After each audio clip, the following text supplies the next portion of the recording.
Hello and welcome to Basketball with Steve. In today's episode of NBA Spotlight, we will be taking an in-depth look at NBA superstar and future Hall of Famer Tracy McGrady. Down the floor, McGrady for the win! Yes! Tracy McGrady, outstanding, outrageous! T-Mac first got national recognition when he was invited to play at the Adidas ABCD camp, where the best high school basketball players in the world are invited. He was named High School Player of the Year and decided to go straight from high school into the NBA.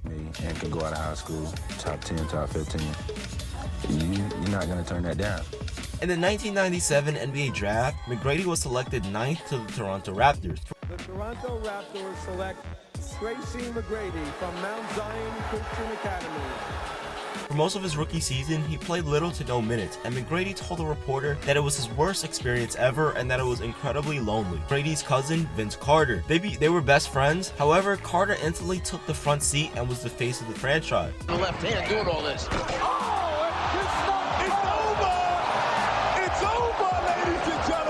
To not wanting to be behind his cousin's spotlight, McGrady signed a 6-year, $65 million contract with the Orlando Magic. There were many reasons behind why he signed with Orlando. He could be back home, he could play with Grant Hill, and would give him a chance to be a major part of the team's success. However, things did not work out exactly the way McGrady planned. In fact, it worked out better for him.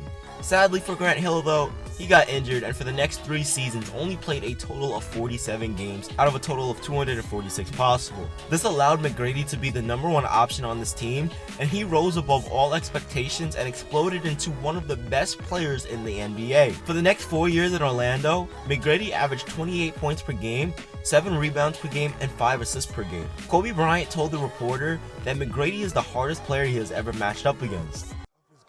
There's a lot of guys, but the guy that always gave me the most problems actually was Tracy McGrady. All the skills and all the athleticism, but he was 6'9".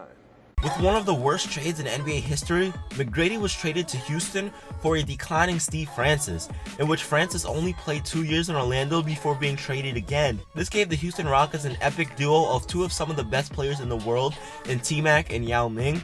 On December 9th of 2004, the world witnessed the best comeback in NBA history when Tracy McGrady scored 13 points in the last 35 seconds of the 4th quarter to defeat the San Antonio Spurs. There's McGrady for 3. Bowen is all over McGrady. Foul is picked up.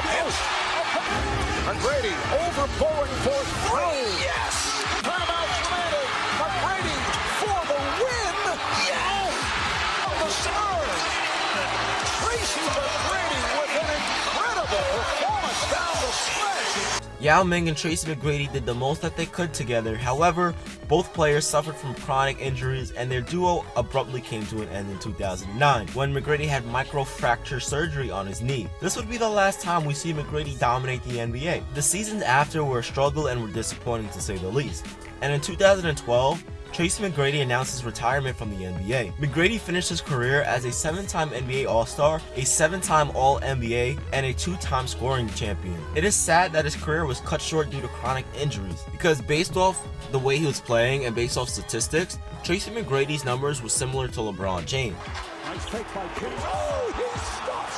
However, on the bright side, we all got to witness one of the best players in NBA history and one of the most entertaining players to watch. McGrady was named a top 50 player of all time, and in my personal opinion, I would consider him around top 30. Why? Well, if you want a franchise player, why not have someone who can and will average 28 points per game, 7 rebounds per game, and 5 assists per game for you? Anyway, thank you for watching, and as always, stay awesome and keep moving forward.